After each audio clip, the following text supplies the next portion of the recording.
نماز کے شرائط آپ لوگوں نے سماعت فرما لی، چاہے وہ کوئی بھی نماز کیوں نہ ہو، چاہے نفل ہو، سنت ہو، واجب ہو، فرض ہو، سب کے لیے وہ 6 شرائط ہیں جو آپ نے گزشتہ محفل میں سماعت فرمایا تھا۔ تو آج انشاءاللہ نماز کے اندر کتنے فرض ہیں یہ ہم جاننے کی اور سمجھنے کی اور عمل کرنے کی انشاءاللہ کوشش کریں گے۔ تو سب سے پہلی چیز، نماز میں کل 7 فرض ہیں۔ کتنے فرض ہیں؟ 7 فرض نماز میں ہیں۔ فرض اس کو کہتے ہیں جس کا کرنا بہت ضروری اور اہم ہوتا ہے۔ اگر فرض میں سے کوئی ایک چیز آپ چھوڑ دیں گے تو آپ کی نماز ہی نہیں ہوگی، پھر اسے نماز کو دہرانا پڑے گا۔ تو سب سے پہلا فرض نماز میں تکبیر تحریمہ ہے۔ کیا ہے؟ تکبیر تحریمہ۔ کسے کہتے ہیں تکبیر تحریمہ؟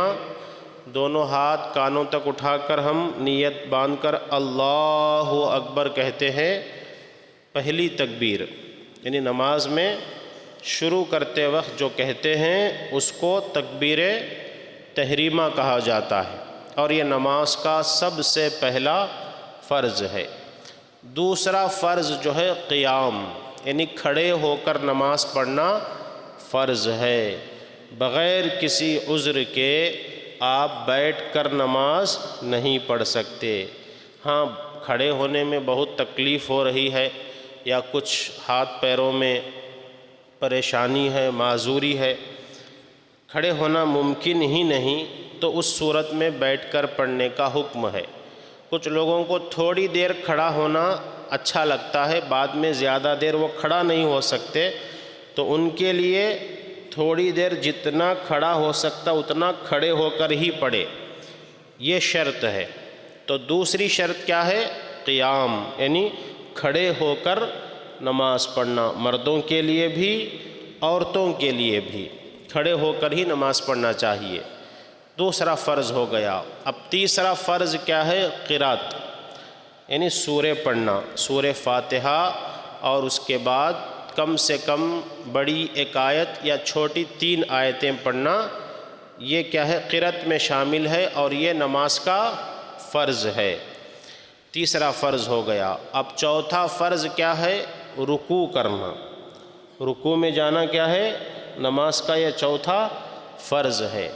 اب اس کے بعد 2 سجدے کرنا، نماز میں 2 سجدے کرنا یہ بھی فرض ہے۔ کتنے فرض ہو گئے؟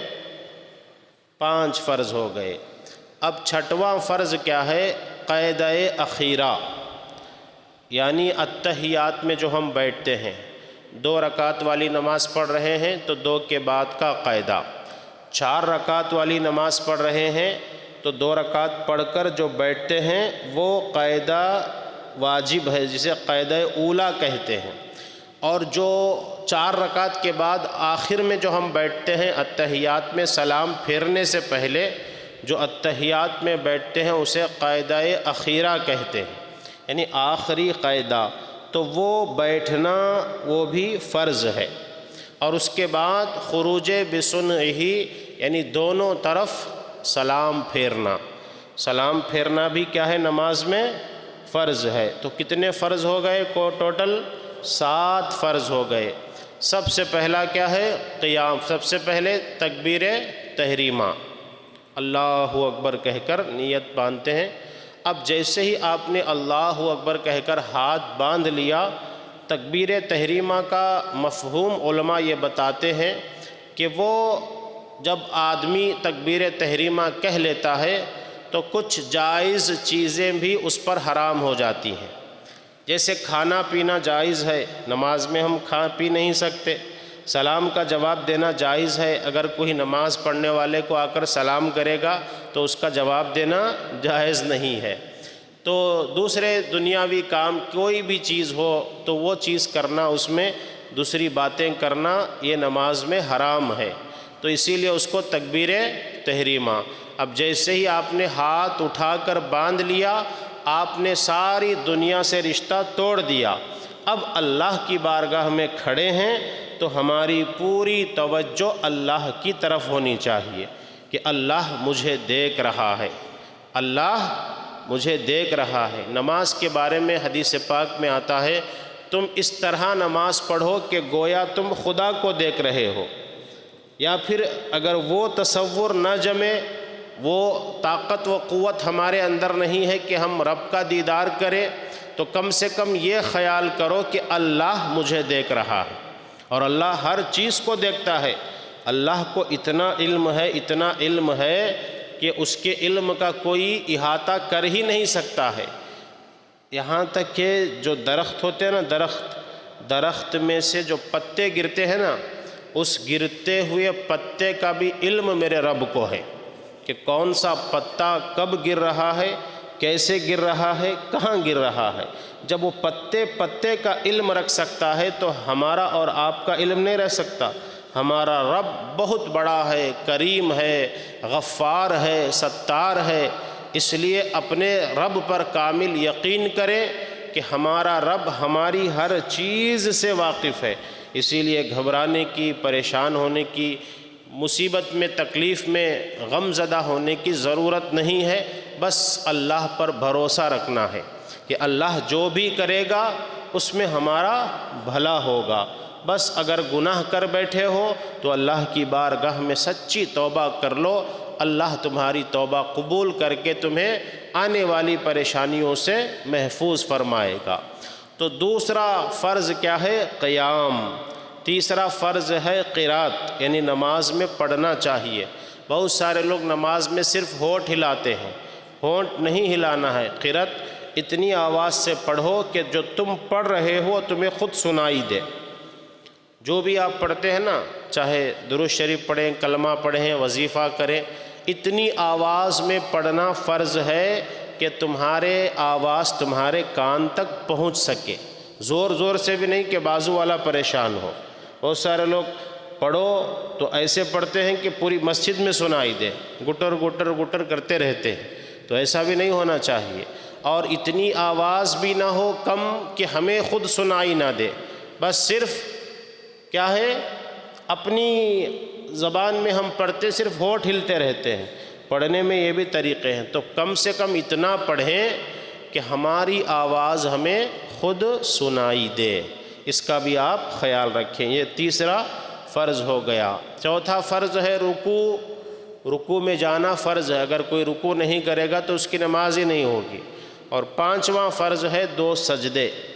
سجدوں میں بے پناہ برکتیں ہیں، اور سجدہ ایسی عبادت ہے کہ بہت سارے فرشتوں کو سجدے کی توفیق نہیں ہے، کیونکہ فرشتے جو ہے، کچھ فرشتے آسمانوں میں ہیں، کچھ فرشتے قیام میں کھڑے ہیں، کچھ فرشتے رکوع میں کھڑے ہیں، کچھ فرشتے سجدے میں ہیں، کچھ فرشتے قاعدے میں ہیں۔ تو جو فرشتہ رکوع میں ہے ان کو سجدے کا موقع نہیں، جو سجدے میں ہے انہیں رکوع کا موقع نہیں، مگر اللہ نے امت محمدیہ پر ایسا انعام عطا فرمایا ہے، سارے فرشتوں کی عبادتوں کو جمع کر نماز بنا دیا ہے، اور ہم گنہگار سارے فرشتوں کی عبادت کے ہر طریقے کو اپنا کر نماز پڑھتے ہیں۔ تو 2 سجدے یہ نماز کا 5واں فرض ہے۔ اس کے بعد قاعدہ اخیرہ، یعنی آخری میں اتحیات میں جو ہم بیٹھتے ہیں اس کو قاعدہ اخیرہ کہتے ہیں۔ اور 7واں فرض دونوں جانب سلام پھیرنا۔ تو یہ ساری چیزیں ہو گئی نماز کے فرائض، ان کا کرنا بے حد ضروری ہے۔ جب تک آپ نہیں کریں گے آپ کی نماز مکمل نہیں ہوگی۔ اب انشاءاللہ تعالی کل سے آپ حضرات نماز کا طریقہ، تکبیر تحریمہ کے بعد کیا کرنا چاہیے، کیسے ہاتھ باندھنا ہے، کیسی صورتیں پڑھنی ہیں، رکوع کیسے کرنا ہے، سجدے کیسے کرنے ہیں، اور ان کی فضیلت کیا ہے، ان کی برکتیں کیا ہے۔ میرے آقا علیہ السلام فرماتے ہیں جب کوئی بندہ مومن نماز پڑھنے کے لیے آتا ہے اور رکوع میں جاتا ہے، یعنی دونوں ہاتھ گھٹنوں پر رکھ کر رکوع میں جھک جاتا ہے، تو اسے احد پہاڑ کے برابر سونا اللہ کی راہ میں خیرات کرنے کے برابر ثواب عطا فرماتا ہے۔ اتنی بڑی فضیلت ہے رکوع کرنے کی، جس کو ہم بہت آسان طریقے سے کر سکتے ہیں، مگر الحمدللہ جو لوگ خوش نصیب ہیں انہی کو اللہ یہ توفیق دیتا ہے۔ اس لیے نمازوں کی پابندی کریں، نمازوں کو جو ہے چھوڑے نہیں، بلکہ مسجدوں کو آتے رہیں، پابندی کے ساتھ 5 وقت کی نماز پڑھیں۔ اللہ تعالی ہم سب کو عمل کی توفیق عطا فرمائے۔ استغفر اللہ ربی من کل ذنب واتوب الیہ۔ لا الہ الا اللہ محمد رسول اللہ صلی اللہ علیہ وسلم۔ کھڑے ہو جائیں۔